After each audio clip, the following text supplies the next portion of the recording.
अंसारी को 1.5 घंटे से उनका पोस्टमार्टम जारी है। थोड़ी देर में खत्म होगा मुख्तार का पोस्टमार्टम। तो देखिए, पोस्टमार्टम की प्रक्रिया लगातार जारी है। मुख्तार अंसारी को लेकर के ये जानकारी मिल रही है। 1.5 घंटे से लगातार पोस्टमार्टम जारी है। तो बड़ी अपडेट आपको बता दें, मुख्तार अंसारी का भारी सुरक्षा के बीच में पोस्टमार्टम चल रहा है और भारी सुरक्षा के बीच में गाजीपुर शव ले जाया जाएगा। यूपी एसटीएफ की टीम बांदा पहुंच चुकी है। मेडिकल कॉलेज एसटीएफ की निगरानी में गाजीपुर पहुंचेगा मुख्तार का शव। बड़ी अपडेट आपको बता दें, मुख्तार अंसारी का एक तरफ पोस्टमार्टम चल रहा है, दूसरी तरफ एसटीएफ की टीम भी पहुंच चुकी है बांदा और एसटीएफ की निगरानी में एसटीएफ की भारी सुरक्षा के बीच में मुख्तार के शव को गाजीपुर के ममदाबाद ले जाएगा, जहां पर उनका पैतृक घर है और वहीं पैतृक कब्रिस्तान में कालीबाड़ी कब्रिस्तान है, वहां पर सुपुर्दे खाक किया जाएगा। और चलिए, गाजीपुर से संवाददाता सुशांत मुखर्जी हमारे साथ जुड़ गए हैं। सुशांत, फिलहाल घर की अगर बात करें, पैतृक आवास की बात करें, तो वहां पर किस तरह का माहौल, किस तरह की स्थिति, क्योंकि समर्थकों की भीड़ लगातार एक तरह से कहें तो बढ़ती ही जा रही है।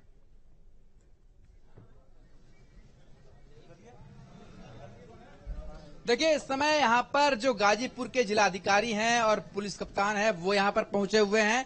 चूंकि भीड़ लगातार यहाँ पर बढ़ रही थी, इसलिए लगातार भीड़ को जो है यहाँ से हटाया जा रहा है। तस्वीरों में आप देख सकते हैं, यहाँ पर भीड़ को यहाँ से हटाया जा रहा है। गाजीपुर के खुद जो जिलाधिकारी महोदय हैं और यहाँ पर जो पुलिस कप्तान है वो यहाँ पर पहुंचे हुए हैं और लगातार इस बात पर निगाह रखे हुए हैं कि भीड़ जो है अधिक से अधिक समय पे इकट्ठा ना हो सके। हमारा पुलिस कप्तान है उमेश सिंह जी, किस तरीके से आप लोग सिक्योरिटी का बंदोबस्त कर रहे हैं? पूरी जो भी परिस्थिति है उसको दृष्टिगत रखते हुए पूरे फोर्स का प्रबंध किया गया है और हर पल की जो भी गतिविधियां हो रही हैं उन पे सतर्क दृष्टि रखी जा रही है। 26 गाड़ियां आ रही हैं, ऐसे में कब्रिस्तान तक और यहाँ तक भीड़ अगर ज्यादा हो जाएगी तो किस तरीके से हटाएंगे? ये आपकी जानकारी में होगा, मेरी जानकारी में अभी नहीं है। जैसा भी होगा बताया जाएगा समय से। तो जो पुलिस कप्तान है यहाँ पर वो बता रहे हैं कि भीड़ को हटाने और कानून व्यवस्था को कायम करने के लिए पूरा प्रयास किया जा रहा है और किसी तरीके की कोई दिक्कत ना हो इस पर खास ध्यान दिया जा रहा है। खुद यहाँ पर आप देखिए, जो ग्राउंड जीरो पर जो डीएम साहिबा हैं खुद मौजूद हैं। मैम, किस तरीके की व्यवस्था की जा रही है जिस तरीके से भीड़ बहुत ज्यादा आ रही दिखाई दे रही है? देखिए, जो भी लोग आ रहे हैं वो परिवार से मिलकर के उनसे निवेदन किया जा रहा है कि निकलते जाएं, मौके पे भीड़ ना लगाएं। बस यही अनुरोध है सबसे और यही हम लोग इंश्योर कर रहे हैं। पुलिस को अभी तक क्या सूचना मिली है, कब तक यहाँ पर आने की उम्मीद है और उस समय जब भीड़ अगर बहुत ज्यादा हो जाएगी तो किस तरीके से उसको आप लोग मैनेज करने की तैयारी कर रहे हैं? सभी तैयारियां हमारी हैं। मैजिस्ट्रेट्स और पुलिस की ड्यूटी है, पर्याप्त फोर्स उपलब्ध है और हम बांदा प्रशासन से टच में हैं। जैसी भी उनकी तैयारी रहेगी वो हम अवगत कराएंगे आपको। अभी हम उनसे टच में हैं, वहां पे नेसेसरी पेपर वर्क और पीएम की तैयारी चल रही है, उसके बाद हम अवगत कराएंगे आपको। तो जिस तरीके से जिलाधिकारी महोदय कह रही हैं कि यहाँ पर सारी तैयारी कर ली गई है और भीड़ को हटाने और साथ ही भीड़ को कंट्रोल करने की भी पूरी तरीके से रोड मैप तैयार कर लिया गया है। बांदा एडमिनिस्ट्रेशन से लगातार जो गाजीपुर एडमिनिस्ट्रेशन है वो संपर्क में है और यही कारण है कि यहाँ पर खुद यहाँ गाजीपुर की जो डीएम है और जो एसपी है यहाँ पर पहुंच करके भीड़ को कंट्रोल कर रहे हैं और यहाँ पर जो मुख्तार अंसारी के जो परिवार के लोग हैं उनसे बातचीत कर रहे हैं ताकि जिस समय मुख्तार अंसारी के परिवार की अगर बात करें तो इस वक्त घर पर कौन कौन मौजूद है?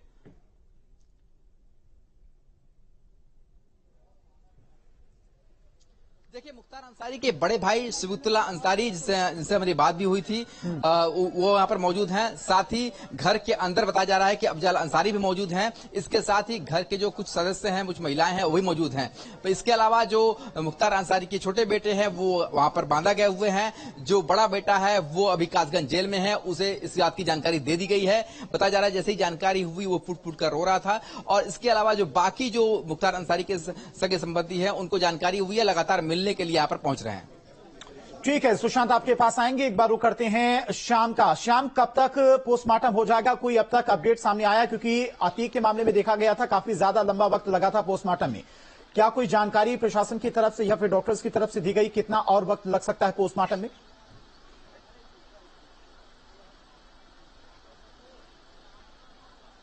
देखिए, प्रशासन और डॉक्टर्स की तरफ से कोई जानकारी तो मुहैया नहीं कराई जा रही है, लेकिन जिस तरीके से अभी 1 घंटे से अधिक का समय हो चुका है, तो उम्मीद यही की जा रही है कि 1 से 1.5 घंटे का समय अभी और लग सकता है, क्योंकि जो पोस्टमार्टम है काफी डिटेल्ड किया जाना है और एक एक चीज को बारीकी से नोट किया जाना है और हर चीज की क्योंकि वीडियो रिकॉर्डिंग होनी है, क्योंकि बाद में कोई इस पूरे प्रोसेस में सवाल न उठा सके। इसीलिए पूरी तन्मयता के साथ, पूरी बारीकी के साथ इस पूरी प्रक्रिया को संपन्न किया जा रहा है और यही वजह है कि इसमें समय भी लग रहा है, क्योंकि आरोप बेहद गंभीर लगाए जा रहे हैं शासन प्रशासन पर, मेडिकल कॉलेज पर, जेल प्रशासन पर की लगातार जो लापरवाही है वो बढ़ती गई। क्योंकि जब उमर अंसारी पहुंचे थे पहली बार अपने पिता को देखने के लिए, जब वो बीमार हुए थे, तब उन्हें उनसे मिलने नहीं दिया गया था। उसके बाद उन्होंने गंभीर आरोप लगाए थे कि वो काफी दूर से यहाँ पर आए और उनके पिता से न केवल उन्हें मिलने दिया गया बल्कि उन्हें देखने भी नहीं दिया गया, कि दूर से देख करके उन्हें वापस हो जाते हैं। ऐसे में उन्होंने कहा था कि इस मामले को वो सुप्रीम कोर्ट तक लेकर के जाएंगे, लेकिन एक दिन बाद दूसरे दिन ही शाम को देर शाम जो इस खबर आ गई कि मुख्तार अंसारी की मौत हो गई है और उसके बाद एक बार फिर से उनका बेटा यहाँ पर पहुंचा है, तो उन्होंने निश्चित तौर पर उन्हीं पुराने आरोपों को बेस बनाते हुए एक गंभीर आरोप यह लगाया कि लगातार लापरवाही बरती जा रही थी। उनके पिता की जब तबियत इतनी ज्यादा खराब थी और उन्हें 14 घंटे अस्पताल में रखने के बाद उन्हें जेल क्यों भेज दिया गया। बिल्कुल श्याम, लगातार आप हमारे साथ बने रहे। धीरेन्द्र जी में हमारे साथ लगातार बने हुए हैं। धीरेन्द्र जी, देखिए जिस तरीके से बाहुबल का अंत हुआ है, माफिया राज का अंत हुआ है, मुख्तार अंसारी का अंत हुआ है, लेकिन इसके साथ साथ ये भी देखने को मिल रहा है कि जिन्हें इस माफिया के जरिए शील्ड मिला था उन्हें भी एक कड़ा संदेश इसके जरिए दिया गया। देखिए, इस तरह की अब संदेश की जरूरत मुझे लगता है कि उत्तर प्रदेश में रह नहीं गई। विकास दुबे, मुन्ना बजरंगी, अतीक अहमद, अशरफ, लाइन से सीरीज से गौरी यादव जिनके एनकाउंटर हुए, जिनको मार गिराया गया, संजीव जीवा जो कचहरी में मारा गया, तो कई सारे विक्की त्यागी, एक लाइन है, एक पूरी सीरीज है जिस तरह से खत्म किया गया। तो मुझे लगता है ये मैसेज तो दे दिया गया कि किसी भी माफिया को इस वक्त उत्तर प्रदेश में तो कुछ भी करने की हिम्मत या हैसियत नहीं है। या तो वो जेल में है, उनकी संपत्तियां सीज हैं, या फिर वो यहां से भाग गए हैं या खामोशी के साथ कहीं भी अपनी जिंदगी बिता रहे हैं। जो खुद इस माफिया परिवार की बात देखिए, बिल्कुल आप इसकी पत्नी पर केस दर्ज है, 50,000 का इनाम है, बड़ा बेटा जेल में है, एक बेटे पर केस है, जमानत पर है, उसकी पत्नी पर केस है, वो जमानत पर है। ये एक परिवार की कहानी है। दूसरी तरफ आप अतीक अहमद के परिवार, वो पत्नी देखिए, उसके 2 बेटे जेल में है। इसके अलावा आप अशरफ की पत्नी को, वो सब फरार हैं, वो पत्नी शाइस्ता, जैनब, ये तमाम फरार हैं। उसके ये पूरा का पूरा जो नेटवर्क है वो तोड़ दिया गया। और एक जो खौफ जिस तरह से आ गया था, अगर आपको याद होगा, मुख्तार एक डर में था, लगातार कभी चिट्ठियां लिख रहा है, कभी वो कह रहा है कि साहब मुझे बचा लीजिए, मुझे मार दिया जाएगा। ये वो खौफ तारी हो गया, क्योंकि पूरी जिंदगी उसकी दूसरों को मौत बांटने में लगी। जितने केस उस पर दर्ज हैं, उससे कहीं ज्यादा अपराधों की लिस्ट उसकी ऐसी होगी जो सामने नहीं आई, लोग उसके सामने नहीं आए, हिम्मत नहीं कर पाए होंगे। वो किसी आदमी की हिम्मत को आप कैसे सोच पाएंगे जब आप ये देखते हैं कि एक बड़ा खुद पुलिस अधिकारी को इस तरह, वो भी पीपीएस अधिकारी है, आप उसको ऐसे नहीं कह सकते कि सीधा आपने दरोगा या किसी इस तरह के सिपाही की तरह किया हो, उसको नौकरी से बाहर जाना पड़ा, उसके ऊपर केस दर्ज हो गए।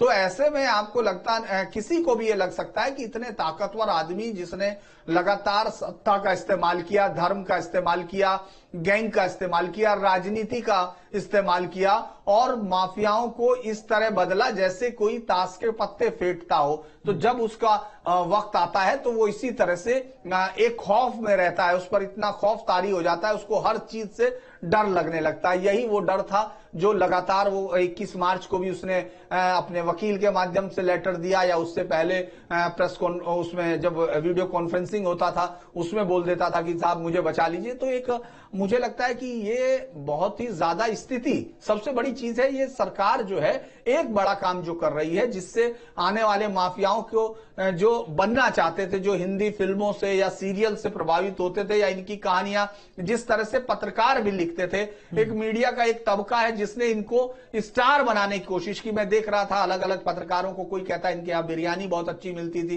किसी को इनका चिकन बहुत अच्छा लगता था। ये तमाम कहानियां इनको बियॉन्ड द लाइफ से बड़ा कर देती थी। और अब ये जो हालत हुई, जिस तरह से ये घिसट घिसट कर इनको मौत में 2005 में इसको जेल में गया मऊ वाले मसले में, उसके बाद से बाहर नहीं आ पाया।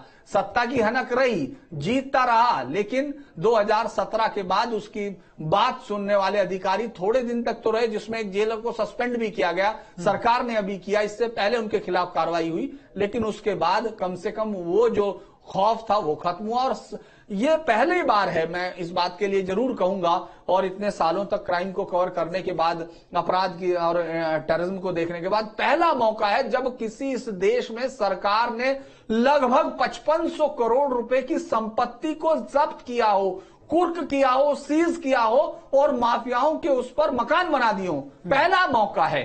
तो मुझे लगता है ये मैसेज तो बहुत साफ है, लाउड है, क्लियर है कि योगी आदित्यनाथ एक ऐसे मुख्यमंत्री के तौर पर हैं कि आप कुछ भी करें लेकिन आप लॉ एंड ऑर्डर के साथ खिलवाड़ नहीं कर सकते। ये मैसेज साफ है। बिल्कुल मैसेज साफ है और धीरे धीरे माफियाओं का खात्मा भी हो रहा, सफाई भी हो रहा है। अनुपम जी, आपसे मेरा सवाल है, जिस तरह से अब कार्रवाई हो रही है, पहले इस तरह की कार्रवाई, पहले की सरकारों में इस तरह की कार्रवाई क्यों नहीं होती थी? क्या जो ये माफिया अवैध तरीके से संपत्तियां अर्जित करते थे, पैसा कमाते थे, धन कमाते थे, वो सरकार को, तत्कालीन सरकार को या फिर पार्टी को फंड किया जाता था उस पैसे का, उस वजह से भी तब की सरकारें और तब की पार्टियां कार्रवाई नहीं कर पाती थी?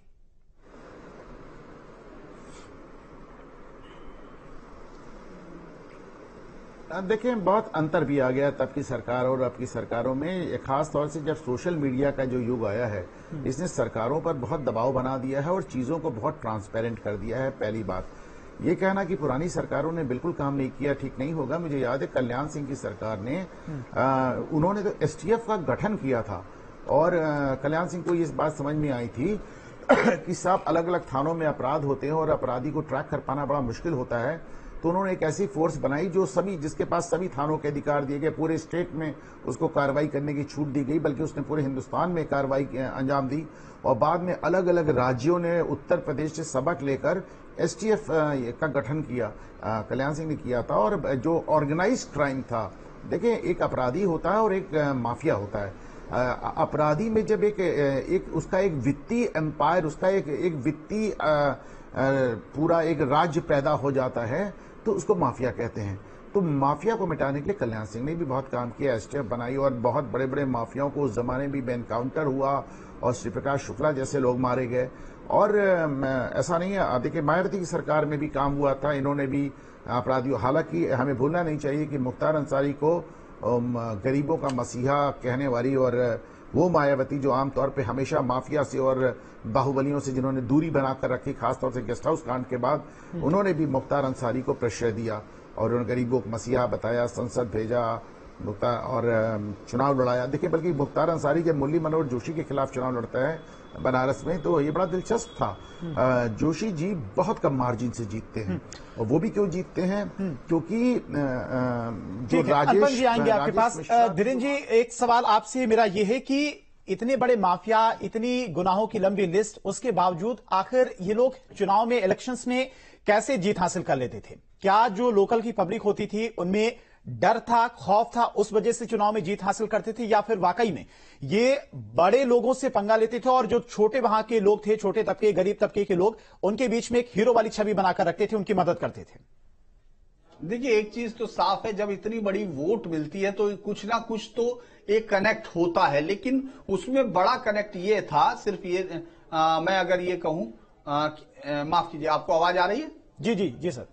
एक बड़ा कनेक्ट तो ये था कि आप उस एक राजनीतिक परिवार से ताल्लुक रखते हैं जिसने आजादी के मूवमेंट में कांग्रेस में भी और मुस्लिम लीग में भी, दोनों में अपने आप को बनाए रखा था। उस परिवार से आपका ताल्लुक था। उसके बाद आपके परिवार का उस इलाके में, चूंकि जो उस समय का दौर था, क्योंकि इनके बड़े भाई की राजनीति अगर देखें अफजाल अंसारी की, तो सीपीआई से, लेफ्ट से शुरू होती है। जो लेफ्ट का जो हिस्सा था वो कि सरमाएदारों से लड़ना है, फला लड़ना है, तो उस समय कुछ नहीं था। उनका जो ताकत होती होती थी उसका इस्तेमाल वो उन लोगों के साथ जुड़ के जो उस समय सत्ता में होते थे उनके खिलाफ किया करते थे। तो उससे उनको एक माइलेज मिलता था, एक कहने के लिए एक पूरा आवरण आ जाता था। और उसके बाद जब इजी मनी होती है, उस मनी को कुछ लोगों में ही बांटा जाता है, जो अपने आसपास के लोग हैं, कुछ लोगों को बहुत कम दे दिया जाता है। क्योंकि उस वक्त के हालात अगर आप देखेंगे जो पूर्वांचल में है, जिस तरह से कोई उद्योग नहीं था, कोई सारी चीजें नहीं थी, तो आप अगर कुछ हजार लोगों को